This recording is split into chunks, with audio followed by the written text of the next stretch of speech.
All right, now that homework, of course, you can turn in today. You can turn in Tuesday too if you like. Were there any questions on that stuff?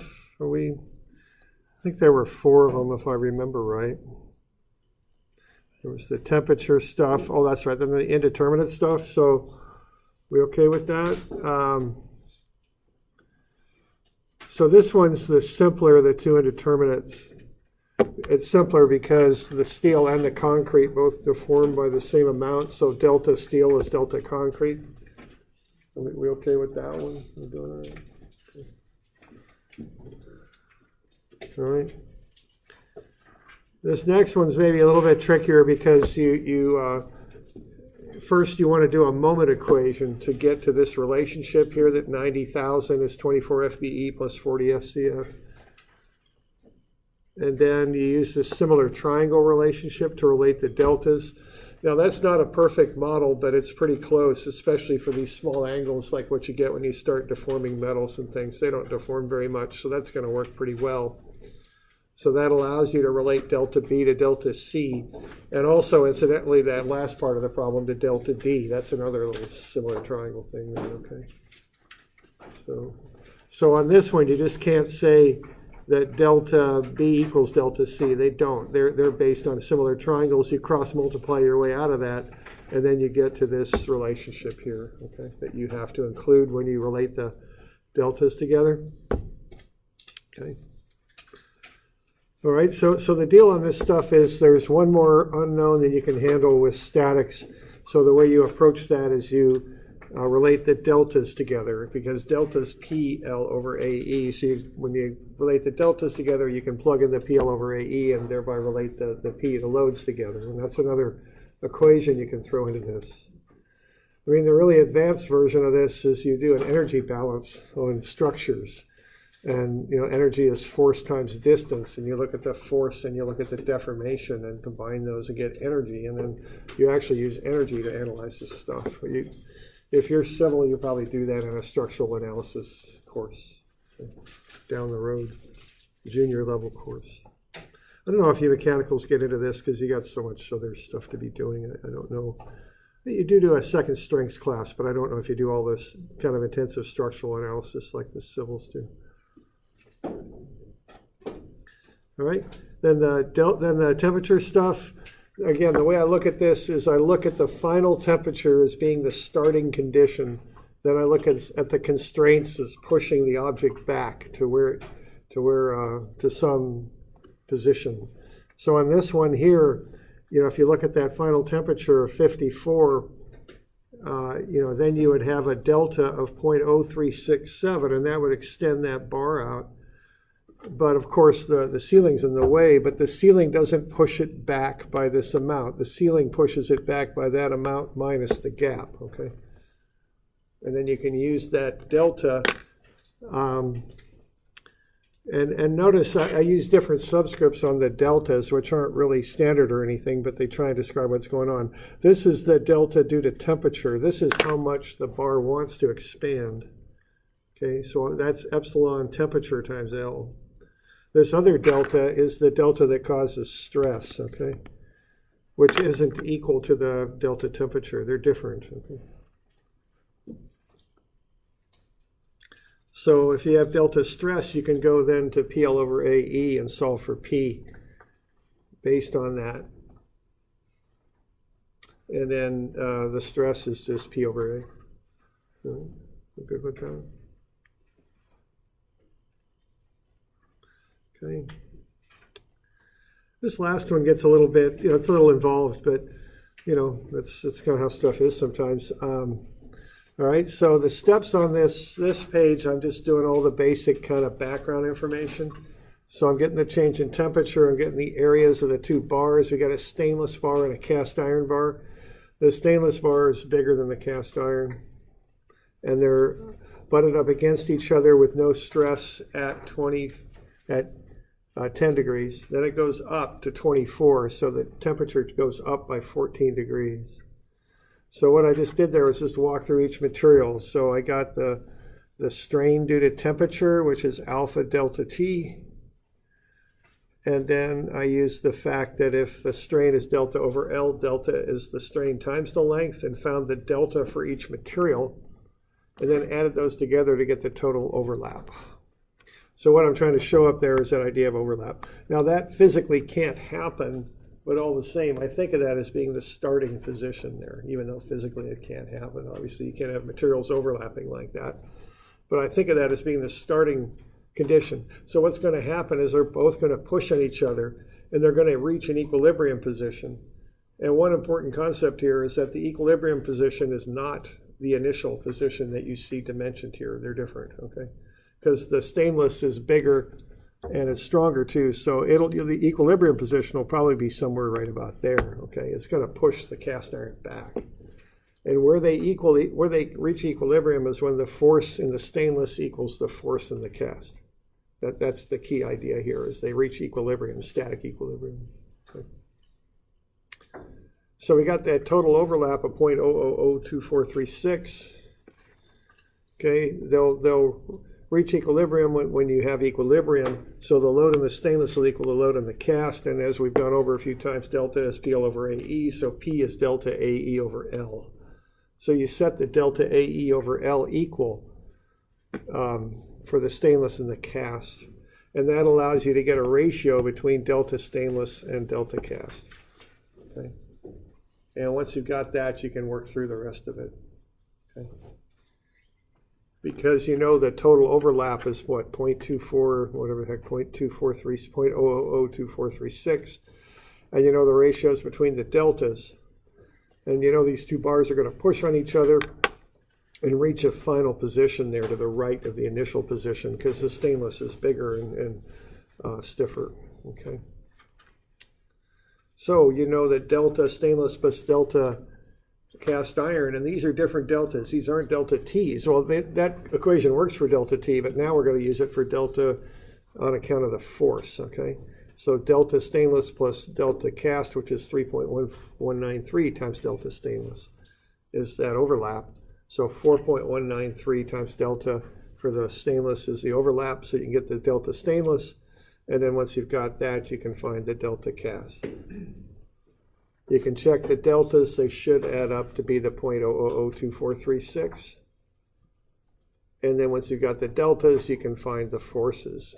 And that serves as a second check, because when you work through the numbers and find the forces, they should equal each other. So what that problem is essentially is a temperature problem with a statically indeterminate problem, kind of added on in a way. Okay. All right. So, we got any questions on that?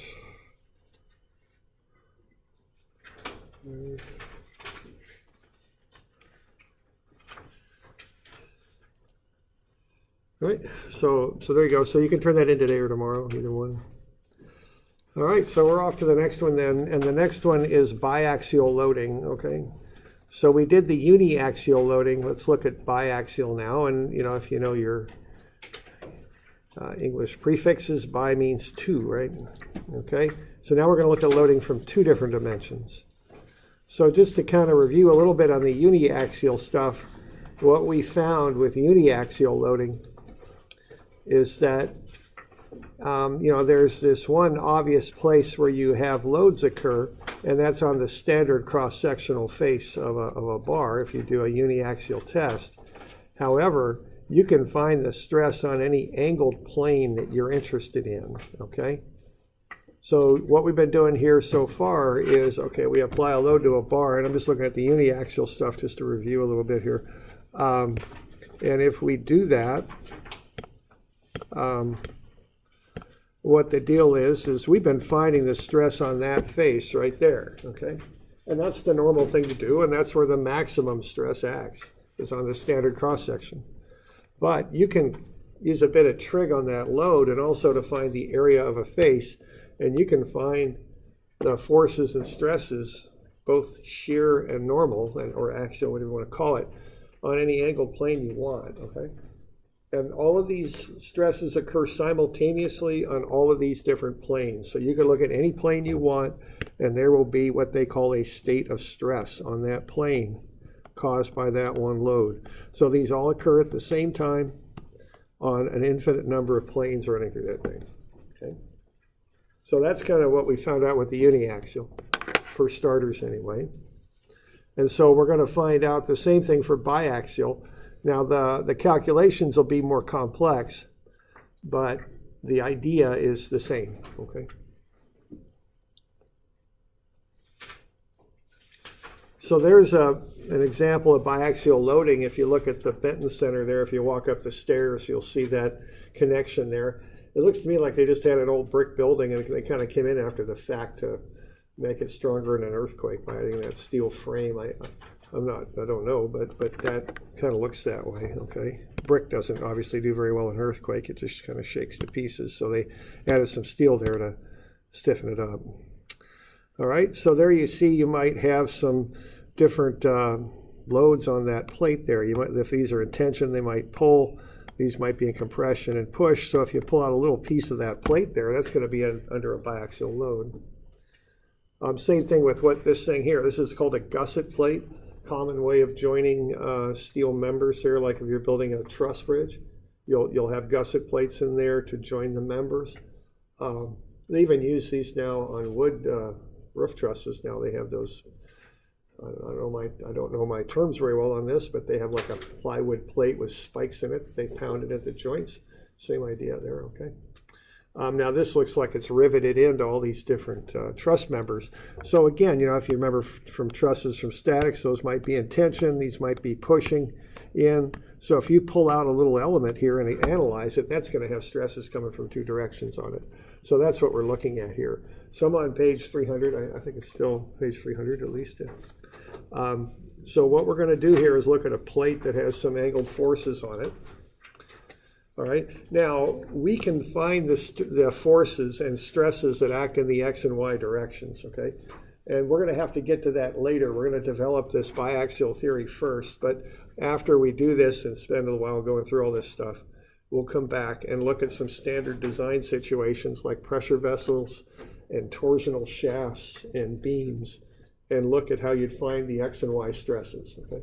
But there are a number of standard engineering situations you run into, and there are standard equations to find the x and y stresses. But what we might like to do is go inside and find the stresses at an angle, and that might be of concern to us. So let's start with these x and y stresses that usually we can find with the standard design equations. And so if we have some plate like that, we could pull a little bit of a little differential element out of there, have a look at it, and come up with the stresses in the x and y directions, as shown below. So why don't we have a look at that and first just determine some nomenclature. Okay, the sigmas are the normal or axial stresses. They act in the x and y directions, so they're just subscripted. So the subscript refers to the direction it acts. So sigma x acts in the x direction, sigma y in the y direction. Okay. Now the shears are just a little bit, have a little bit more nomenclature down there because shears connect in kind of different directions on the same plane. So we got to be a little bit more specific about how we identify them. So the first letter refers to the plane that the stress acts on. Okay, so what you have here for a y-axis is the y-plane is normal to the y-axis. The x-plane is normal to the x-axis. I think you might have learned that in a math class somewhere down the line.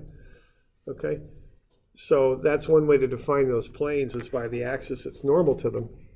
So tau y is the shear acting on the y-plane. Now you also have to define the direction the shear acts, because if this is the y-plane here, see, that would be tau yx.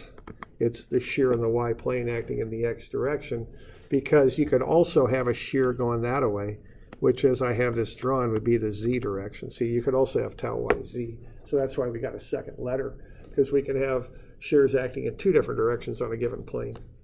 So the first letter is the plane it acts on. The second letter is the direction it goes, right?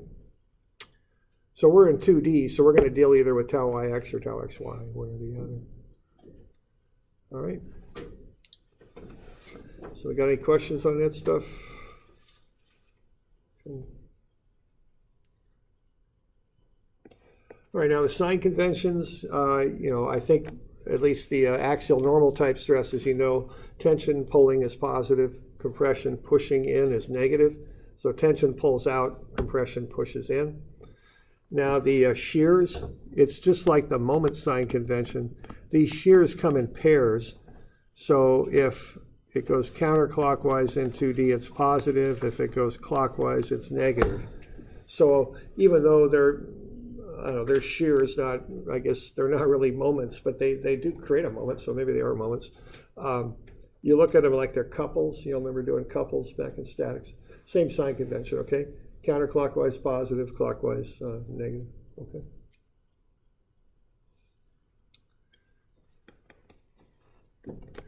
So I got a little thing there. Why don't you just fill in the signs on those stresses? Let's just be sure we got the nomenclature and all that stuff straight. So, so why don't we do that real quick?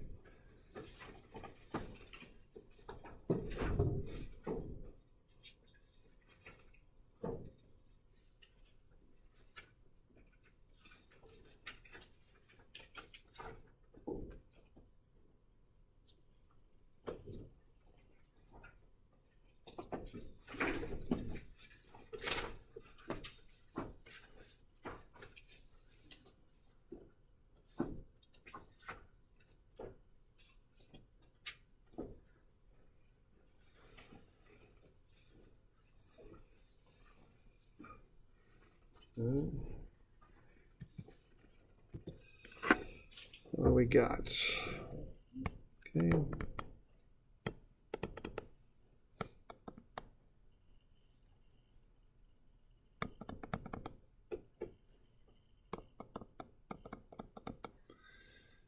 right, looks like we got a positive sigma x, negative sigma y, tau xy. I just kind of do this visualization in my head to figure this stuff up. Tau xy is doing that. If that was a board that I pounded into the wall and I pushed down on the right-hand side, that board would start to rotate clockwise, wouldn't it? So that's not plus, that's a minus, okay. And then the other one is the shear on the y-plane. Whoops, I got that going the wrong way. So if that comes around this way, that comes counterclockwise, so that'll be plus. Doing all right with that? Okay. So we want to be sure we get those signs and can work those out, okay? Now I've drawn these signs in pairs. I'm looking at a little differential element, and sure enough, the little differential element's got stresses acting on the other side. But we okay with this stuff? We got any questions on this bit? Okay. All right. Now let's kind of look at the pairs. Because when we do these differential elements, we got stresses. Remember, to get forces, we got to multiply those by areas. So this is one of those little differential elements, so dx, dy, dz. So if we look at sigma x here, what do we got going on? We've got, we're looking at that plane right there, and then the one over here that we can't really see. Okay, so sigma x would be times that area, dy, dz, right? Or dy dx, I'm sorry, dy, no, it is a dy dz, okay? So we got, on the left-hand side, we got a sigma x to the left, and on the right-hand side, we got a sigma x to the right. Okay, now to find the forces, they'll be multiplied by the areas over which they act. So I got negative sigma x left equals positive sigma x right. So what I conclude from that is the two normal stresses on a little differential element equal each other, okay? Because it's in equilibrium, see? And I can reach another conclusion quite like that sigma y up is sigma y down, okay? So the normal stresses are equal and opposite on the opposite sides. That's basically what that says, to hold the thing in equilibrium. Now you can make the same argument with the shears. They act in opposite directions. However, if you look at how the oppositely directed shears rotate the element, they both rotate it the same way. So I got tau xy up here versus tau xy down on the other side, okay? And they'll just equal each other but act in opposite directions. But notice that they both rotate the element in the same direction. Those are both negative shears.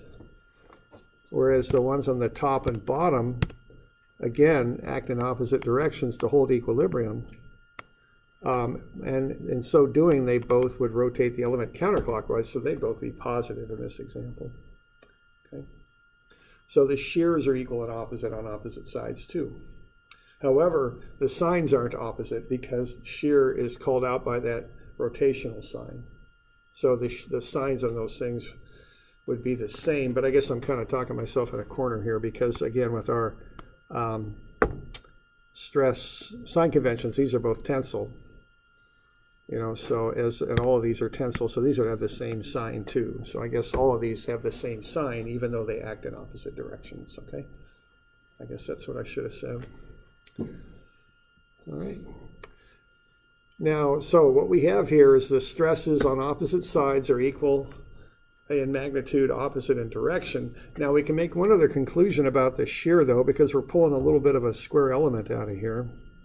Let's look at the moment that the shears would cause about that lower left-hand corner. What we got for this one is tau yx. I'm over here. The area over which it acts, because I want to take that stress times an area to get a force, that would be dx dz. And then the moment arm to it would be that distance right there, which is dy, okay? So I'm going tau yx times the area over which it acts, which is dx dz. The moment arm would be dy. Multiply all that stuff together. That's positive because it's coming counterclockwise. That's going to, for equilibrium, that's going to have to be balanced by this one, tau xy. Its area is dy dz, and its moment arm is dx. That one's going clockwise, so it's minus. Now notice those differentials, they're in different order, but they're the same three. They're dx, dy, and dz, so they cancel. So not only are the opposite shear stresses equal, the adjacent shear stresses are equal too. They're going to have opposite sign because they rotate the element in opposite directions, but they'll be equal in magnitude. So what that boils down to is all of these shears are equal on all four sides of the element to maintain equilibrium on the element. Okay.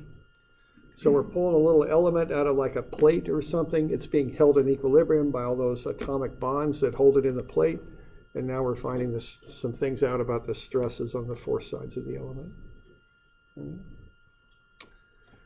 So on account of this need for equilibrium, the shears orient themselves in two patterns. Either they point up left, they meet in the upper left and lower right corners, so northwest and southeast, or they meet in the lower left, upper right, southwest, northeast corners. They're in one of those two patterns always. Two of them are positive, two negative, and the magnitudes are always equal. Okay.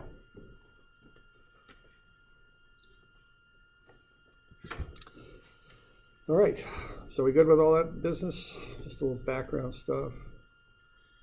Okay.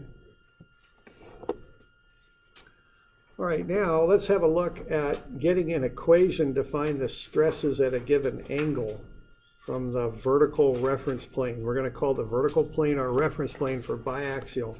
We're going to measure an angle counterclockwise that we'll call theta from that plane. And then we're going to get to another plane over here.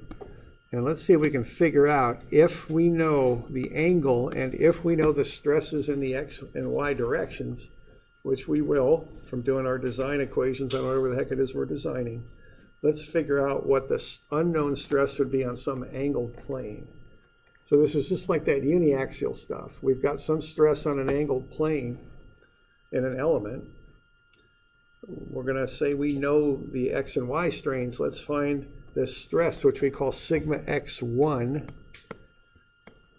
And that's the axial stress, and the shear stress, tau x1, y1. What are they on that angled plane? All right, so what we're going to do is cut that, make a cut through an element, expose that plane, and do some equilibrium analysis is what we're going to do. All right, so what we got here, we got stresses. What we got to find are forces. So we got to multiply those stresses times the area over which they act. Okay, we're going to call this area of this plane right here ds. So with this angle oriented as it is from the vertical plane, we can do a bit of trig and find these other areas. This one will be ds cosine theta because it's adjacent to the angle, and that'll be ds sine theta because it's opposite the angle. All right. So now what we're going to do is take the stresses times the areas and combine that into one big equilibrium equation. All right. So the sum of all these forces is going to be 0. Now what I'm going to do here is create kind of a little angular thing to help me get oriented here. I'm starting with this theta right here between the vertical plane and the plane I'm looking at.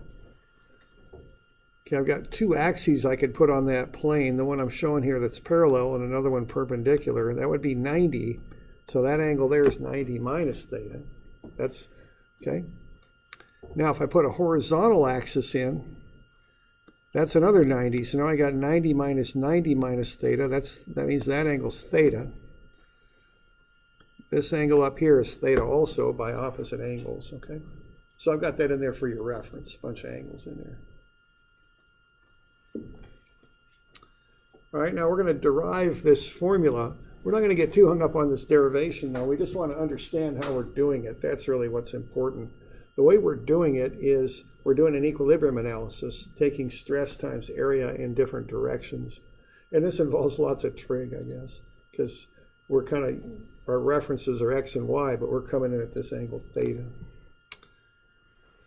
Okay, so here we go. I've got everything all drawn up here, ready to go, so we can do our trigonometry here. We got sigma x1 ds going up right, so that's what I start with. Then I got minus sigma x ds cosine theta, that's that one. But see, that isn't oriented along the axis I'm summing equilibrium on. I'm on the x1 axis here is the direction I'm using. Okay, so I got to get this force, sigma x ds cosine theta, get it oriented to this axis right there. So to do that, I multiply that by a second cosine theta, because I want that adjacent direction. Okay. Over here, I got sigma y ds sine theta. Okay, I need this component of it, though, to get it oriented on the proper axis, opposite the angle, so that's another sine theta. And I got this one, tau xy ds cosine theta. Okay, what is that? That is the opposite side, so that's minus tau xy ds cosine theta. That's stress times area times the sine theta will get me the component I want right there. And then the last one I need is this one. That's tau yx ds sine theta. That's adjacent, so I want a cosine theta to get the component I want. So there's my equilibrium equation. Now I got ds in every term, so I could just cancel those.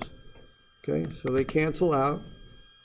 I'm going to take, I got one positive term, which is sigma x1 now, and all these other ones are negative. So they can go to the other side of the equation, and I can just multiply all the trig components through and get this equation right here, and that'll tell me what that stress is. Sigma x1 is sigma x cosine squared theta plus sigma y sine squared theta plus 2 tau xy sine theta cosine theta. That's what I got when I sum up what's left up there. Now back in the old days, they had slide rules. They didn't like doing squares so much on these trig functions, so they did a half angle substitution in there. So 1 plus cosine 2 theta and a 1 minus cosine 2 theta and a sine 2 theta. Those are substitutions for these trig functions here. They plug all that in and collect terms, and they get the magic equation. So we use this one a lot, okay? So we don't need to get too hung up on the derivation. We want to know how we did it. We did it by taking stress times area to get a force, and we did a bunch of trig on it. Okay, that's based, and we did an equilibrium analysis. So this is what it takes to hold that corner on that element. That plane has to develop this stress in it. It has to be able to hold it to keep equilibrium, okay? We want to know the purpose of this equation. Again, its purpose is to find the stress at an angle from the vertical reference plane. So sigma x1 is sigma x plus sigma y over 2 plus sigma x minus sigma y over 2 cosine 2 theta plus tau xy sine 2 theta. Right? So that's what all this stuff boils down to. So that's a keeper there. Now I've got this thing on a spreadsheet. You might want to do the same because they're going to see this a few times in the next few years. And it's kind of, one, it's kind of long and boring to calculate, plug all this stuff into calculators. Two is it's fairly easy to drop a negative or hit a wrong button. So what I would suggest you do is get this on a spreadsheet, or if you program your calculator, get it on there somewhere. So you can just plug in sigma x, sigma y, tau x, y, and theta, and out pops the stress. Real clean and easy every time. I've got a spreadsheet. I just plug that stuff in and bang, I can get any angle, any stresses I want. Comes out foolproof, okay? So I suggest you do that, or I think I've got one in Moodle actually, and for a spreadsheet, so you could download it if you want. It's there, okay. And it's easy enough to see how to do it. You just plug in the numbers and all that. Yeah. For the test, are you going to let us use a graphing calculator? No, I can't, because, well, I could, but I won't, because a few reasons are they don't let you do that at OSU. The other reason is if you really start looking around, you can get complete strength and materials calculation packages for programmable calculators. It'll just do everything, because it's we're going to have to do this by hand. Yeah, you're going to have to plug the numbers in. You know, but now the one thing on the test, don't just write down the answer, right? Write the equation, show me what you plug in. That way if you bust something, I go, oh, you just busted something. You know, so that's a real, you know, be sure on that, yeah, I know it's hard on a test because you're in a rush, but show me the setup of what you plugged in, and show me up top what you assumed, and you know, it's fine if you bust a number, it's not a big deal. Okay? But if you don't show me anything, it becomes a big deal, because then I got no idea, you know, what you plugged in and what you did, okay? All right. All right, so I'm pretty sure I got this thing up in Moodle. It's just a little spreadsheet. You can download it if you like. We could do the exact same thing and get the shear stress at an angle. I won't go through all the details, but there's the formula that comes out. Okay, those are formulas 25 and 6 on your formula sheet. So those are good ones to know. All right. All right, now the nomenclature gets a little bit funny on this. What we do here is we start with an x1 axis that we use to define the plane we're finding stresses on. So the plane is found from the vertical reference plane. There's an axis normal to that one that we would call the x1 axis, okay? Now there's a second axis here that we can call y1. So let's just say that this just happens to be 20 degrees, okay? Now, so what we would do, we would find sigma x1 for 20 degrees, you know, and get whatever that is. Now, this other plane, you can define it two different ways. If this is 20, that second plane would be 20 plus 90, it'd be 110 degrees. Okay, so 20 plus 90 is 110. So you can call that plane sigma x1 110, because that would be for an x1 axis rotated at 110 degrees from the standard x-axis there, okay? So that'd be x1 110.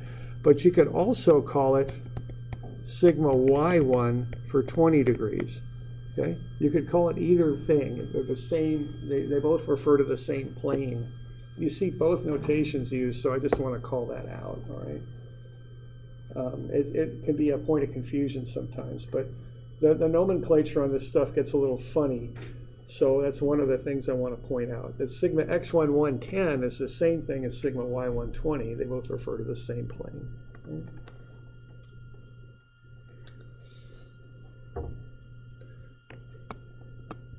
So x1 for 110 is equal to y1 for 20. They're the same thing. All right, let's look at an example of this, all right?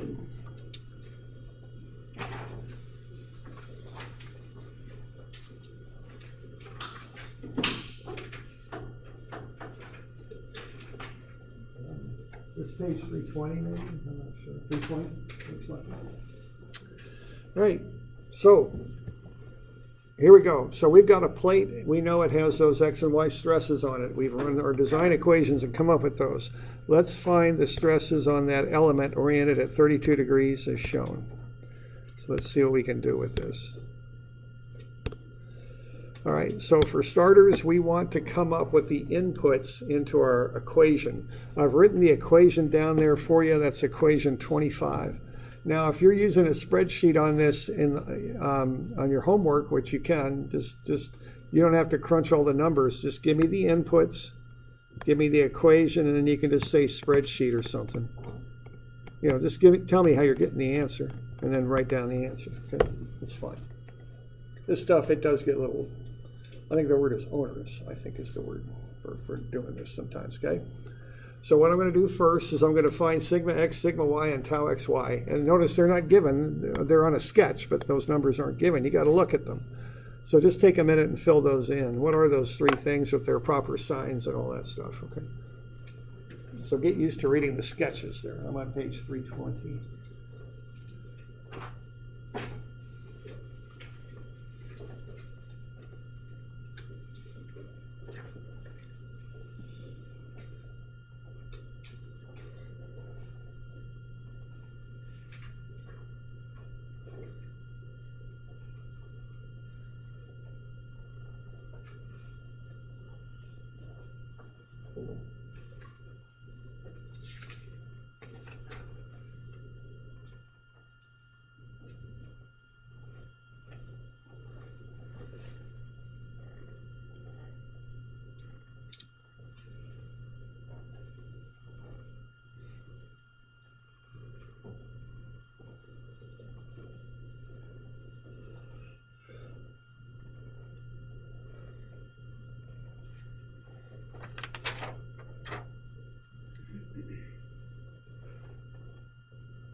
All right, so there we go. So negative 52 for sigma x because it's pushing in, it's compression, so that gets a negative. Positive 90 for sigma y because it's going up, which is positive. There we go. Now the shear is the one that sometimes takes a little practice. Tau xy is on the x plane, which is this vertical reference plane, because the x-axis is normal to it. Okay. Now what's going on is that shear on that plane is going down. That's a board and I rotate it about its center. Let's say I pound it into the wall with a nail and I push down on that right-hand side, that board is going to come around clockwise. So that's a negative, okay? So that's a negative 40. It's simply convention. You always use this plane. At some point, somebody who built these equations used that as their shear, okay? And there's no, really important reason why that's the plane, I don't think. I think someone just, when they started doing it, that's what they used, okay? So that's the one you always use. So that's a negative 40, okay? We good? Now the angle there is 32. It's positive because it's coming from the vertical reference plane counterclockwise. Okay, that's the positive angle from the reference plane. So I write that stuff down and then I double the angle because the formula calls for twice the angle. And then as you can see, I just plug everything in, nothing, just plugging numbers in to a formula. I plug everything in, I watch my signs, I write down the three terms down below, and then I add them up and get the total, negative 48.1 megapascals. Okay. So what that's telling me is on that plane that's rotated 32 degrees, the normal stress is negative 48.1. Okay. So we got any questions on that business? We're good? Yeah, question there? So the angle was clockwise, the reference plane, that's negative? Right. If it was clockwise, it'd be negative, right?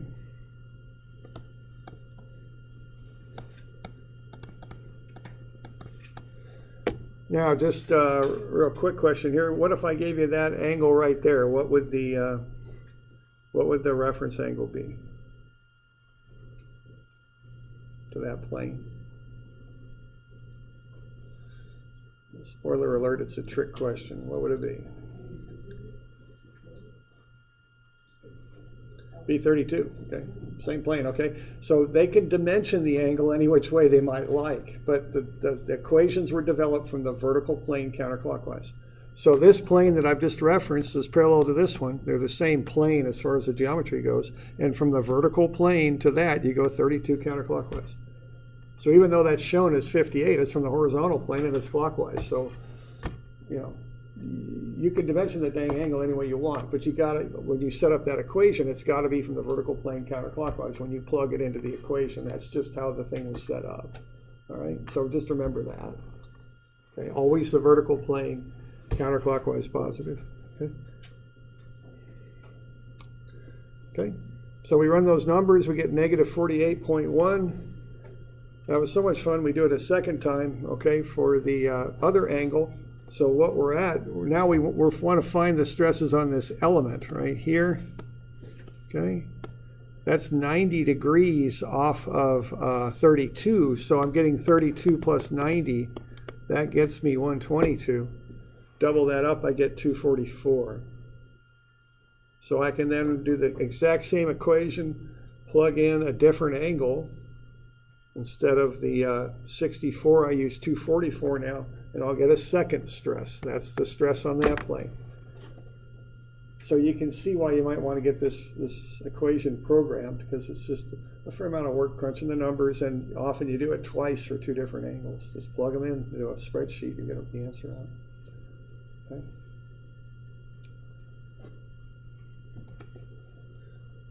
Now, there's also a magic little shortcut formula, like if you're on a test or something and you're in a hurry. This is equation number 31. There's a shortcut formula. So if you got sigma x1, you can find sigma y1 by using this equation. Notice you get the same answer as you got up above. So that's why I said, or use this one, okay? You can use either one. If you got a spreadsheet, I'll probably just plug the new angle in. If you don't, I'll probably use that shortcut formula to get the second one. Okay. And that's equation 31. So we're doing 25 and 31 right now.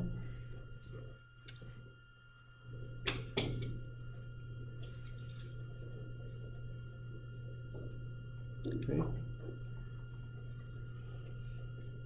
So we good with that?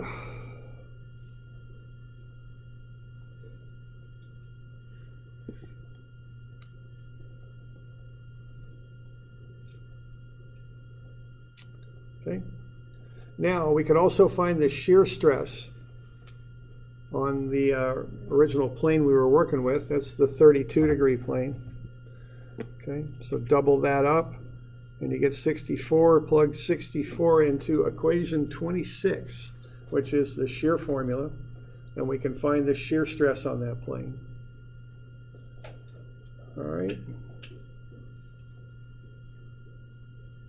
So the important thing, I mean, I don't think anyone really has a whole lot of trouble running the numbers. They're just plugging into an equation. The important thing are the inputs, all right? So you want to be able to get sigma x, sigma y, and tau xy. And then the angle, be sure you're referencing from the vertical plane counterclockwise to the plane you're interested in. And then you can find those three values. All right. Now, what we'd like to do next would be to draw a sketch, okay? Because a sketch helps us visualize what's going on. So we take those inputs, we get the three values we want, which are the stresses on the planes, and then we can sketch that up. So we want to be able to do this, you know, just so we understand what we're talking about here. So what's going on the 32-degree plane from the vertical, we've got a negative 48.1 megapascals normal stress.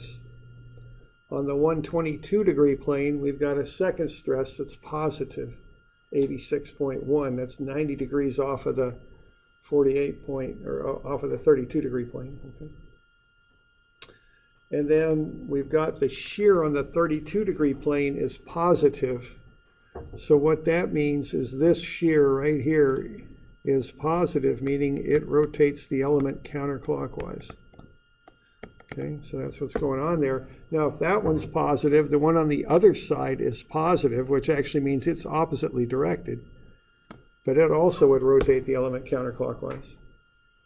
The other two shears have the opposite sign, so they go clockwise negative, which means they meet in the corners. So the arrowheads meet in the corners. Okay, so that's the series of thoughts I go through to sketch up the shears.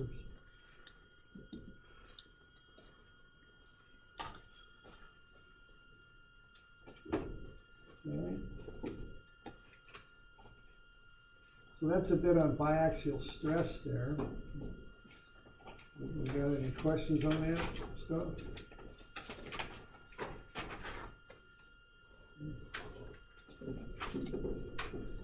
I want to give you a couple of these to work on. 191 and 2. Remember to draw the sketches on these because I want you to draw those up. I really think it's important that you can visualize what this stuff's about.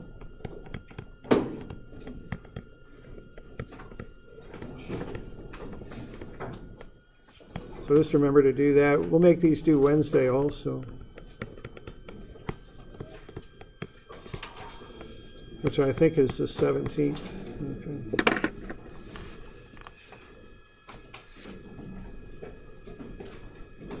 Okay, so we'll call it good. So 191 and 2. We've got a couple others that are due, don't we? The uniaxial stuff. That's it, right? Okay. So we'll cover that stuff tomorrow.